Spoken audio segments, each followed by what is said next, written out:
नमस्कार मैत्रिणींनो, मी नम्रता. तर माझ्या चॅनलमध्ये आपलं स्वागत आहे. तर आज आपण बोटनेकची एक नवीन डिझाईन बघणार आहोत. तर त्याच्यासाठी मी उंची घेतलेली आहे 15.5 इंच आणि शोल्डर 7.5 इंच एवढं घेतलेलं आहे. हे पहा, शोल्डर आपल्याला करेक्ट 7.5च घ्यायचं आहे. म्हणजे थोडंसं एक्स्ट्रा झालं होतं ते कट करून टाकत आहे. तर आता आपल्याला 7.5 इंच शोल्डर घेऊन 3.25 इंचावर मी शोल्डरची बाहेरची बाजू घेतलेली आहे, म्हणजे 4.25 गळा झालेला आहे आणि वरून गळा खाली 2.5 इंच घेतलेला आहे, जो वरती बोटनेकसाठी येणार आहे तो. आणि त्याच्यानंतर खालच्या बाजूने मी 4.5 इंच इतकं ठेवलेलं आहे अंतर पाठीचं आणि 3.5 इंच आत इतकं गळा घेतलेला आहे आणि वरून 1 इंच असं खाली केलेलं आहे, म्हणजे मध्ये गॅप 1 इंचाचा ठेवलेला आहे. आणि अशा प्रकारची आपल्याला ब्रिडल डिझाईन करून घ्यायची आहे. तर ही अशा प्रकारची डिझाईन मी जी नवरींसाठी वापरतात ती करून घेतलेली आहे. ही डिझाईन आखून झाल्यानंतर आपल्याला वरचा भाग कट करून घ्यायचा आहे, फक्त अस्तरचा. मी फक्त अस्तर पहिल्यांदा कट करून घेत आहे आणि त्याच्यानंतर हा डिझाईनचा फक्त मधला भाग फक्त अस्तरचं कट करून घ्यायचा आहे, कारण त्याच्याच आकाराचा आपल्याला पॅच बनवून घ्यायचा आहे कॅनव्हास पेपरपासून. कॅनव्हास पेपर वापरल्यानंतर आपल्याला फिनिशिंग चांगलं येतं, त्यामुळे कॅनव्हास पेपरचा पॅच नक्की बनवून घ्यायचा. तर हे मधलं जे कापलेलं आहे अस्तर ते मी ठेवणार आहे आणि त्याच आकाराने कॅनव्हास पेपर बनवून घेणार आहे. तर ही डिझाईन कट करून झाल्यानंतर आपल्याला मेन फॅब्रिक आणि अस्तर पहिल्यांदा जॉईंट करून घ्यायचं आहे. तर दोन्ही जॉईंट करून झाल्यानंतर सर्व बाजूने पिना लावून कापड सरकू नये यासाठी मी आता सर्व बाजूने शिलाई मारून घेत आहे. पिना अगदी व्यवस्थित लावून शिलाई मारून माझी झालेली आहे. तर शिलाई मारून झाल्यानंतर आता बाजूचं सर्व कापड मी कट करून टाकणार आहे, जे एक्स्ट्रा घेतलं होतं ते मेन फॅब्रिकचं. आणि गळा देखील वरच्या बाजूने कट करून टाकणार आहे आणि मधील गळा देखील आपल्याला कट करून घ्यायचा आहे. त्याच्यामुळे काय होतं की आपल्याला पॅच बनवलेला पॅच अटॅच करायला मदत होते. तर मधील मेन फॅब्रिक आहे ते मी कट करून टाकलेलं आहे.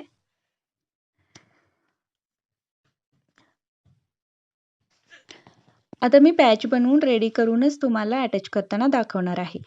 तर हा पॅच मी रेडी करून घेतलेला आहे. हा रेडी पॅच आता मी अस्तर आपल्याला मध्ये मध्ये जॉईन करून बनवावा लागला, कारण 1 मीटरच अस्तर मी या ब्लाऊजसाठी आणलं होतं. त्याच्यानंतर हा पॅच इथं बरोबर मधोमध ठेवून त्याला देखील पिना लावून घ्यायच्या आहेत, म्हणजे पॅच कुठेही न सरकता व्यवस्थित डिझाईन बसावी यासाठी. व्यवस्थित कोपरे लावून घेऊन आपल्याला पिनाने अटॅच करून घ्यायचं आहे आणि त्याच्यानंतरच दुसऱ्या बाजूने शिलाई मारून घ्यायची आहे, म्हणजे डिझाईनचा भाग व्यवस्थित दिसतो त्यासाठी. तर अशा प्रकारे मी उलटवून घेतलेला आहे आणि आता मी पूर्ण डिझाईनच्या आकारानुसार त्यावरती शिलाई मारून घेणार आहे.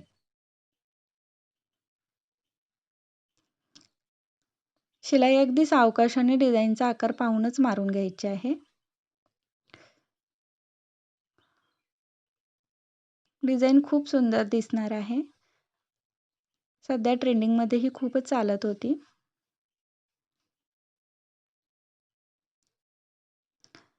शिलाई मारत असताना मध्ये मध्ये पिना जर अडकत असतील तर त्या काढून घ्यायच्या आहेत.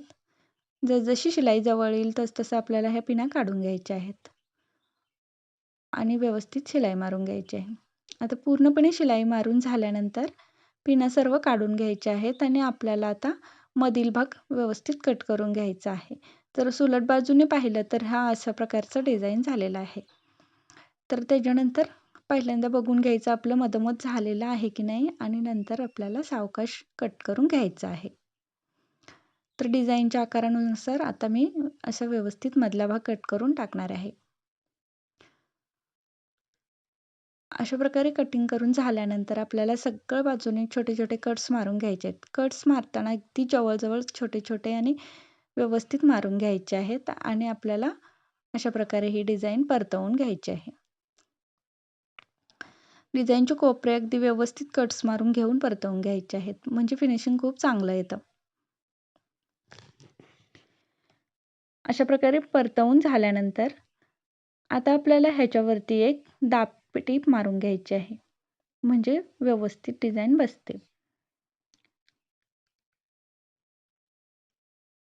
आता दाबटीप मारून झाल्यानंतर गळ्याचा वरचा भाग जो आहे 1 इंचाच्या वरचा, तो भाग आपल्याला पायपिंगची पट्टी बनवून फिनिशिंग करून घ्यायचा आहे.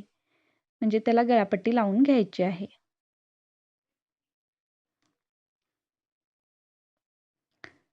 ही शिलाई अशी व्यवस्थित मारून गळ्याचं फिनिशिंग करून घ्यायचं आहे. त्यानंतर आपल्याला वरच्या बाजूला पायपिंगची पट्टी लावून घ्यायची आहे.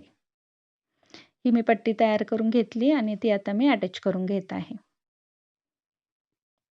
याला जरी पायपिंग केली तरी देखील चालते, पण आत पट्टी घालून केल्यानंतर फिनिशिंग थोडं छान दिसतं, म्हणजे ते गळ्याला मॅच होतं आणि त्यावर आपल्याला लेस देखील लावता येते. तर ह्याला देखील कट्स मारून मी दाब शिलाई मारून अटॅच करून घेणार आहे. त्यानंतर आपल्याला मधला भाग हा डिझाईनचा तयार करून घ्यायचा आहे.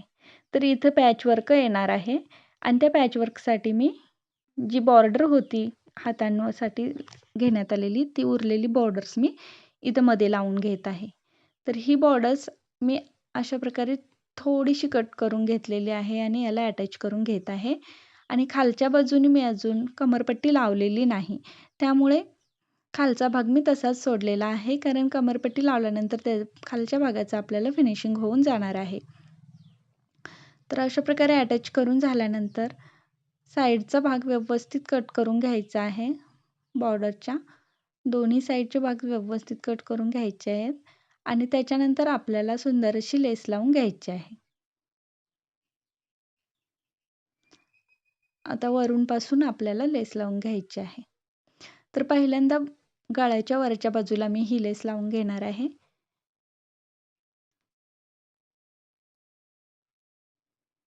लेस लावल्यानंतर त्या गळ्याला अजून खूप सुंदर लुक येत आहे.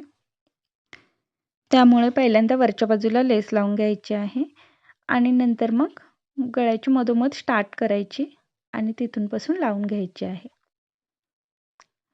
असं मधोमध स्टार्ट करून तिथून पूर्ण लेस लावून घेतल्यानंतर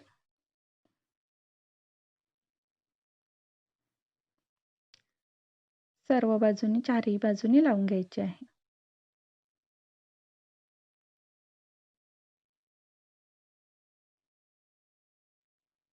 खालीपर्यंत लावून घेऊन व्यवस्थित फिनिशिंगमध्ये करून घ्यायचं आहे. तर ही लेस आपल्याला बॉर्डरच्या खालपर्यंत लावायची आहे. म्हणजे लेस कट केल्यानंतर देखील कमरपट्टीमध्ये त्याचं फिनिशिंग होऊन जाईल.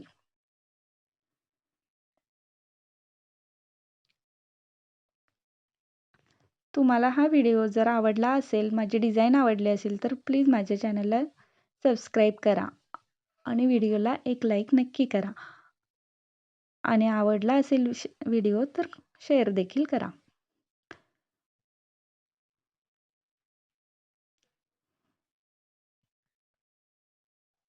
आता पूर्णपणे ही लेस लावून झाल्यानंतर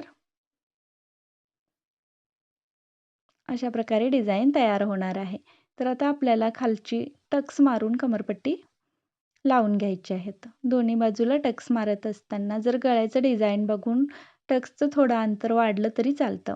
तर माझे हे टक्स 5 इंचावरती झालेले आहेत आणि त्याच्यानंतर वरती 4.5 इंच एवढे घेतलेले आहेत मी. डिझायनर ब्लाऊज असेल तर टक्सचं अंतर कमी जास्त होऊ शकतं. तर त्यानुसार आपल्याला टक्स मारून घ्यायचे आहेत. अशा प्रकारे टक्स मारून कमरपट्टी लावून मी पूर्ण ब्लाऊज रेडी केला आहे. तर ही अशा प्रकारे डिझाईन तयार झालेली आहे.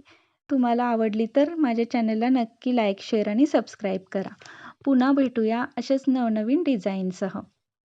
तर ही डिझाईन तुम्हाला कशी वाटली हे मला कमेंट करून नक्की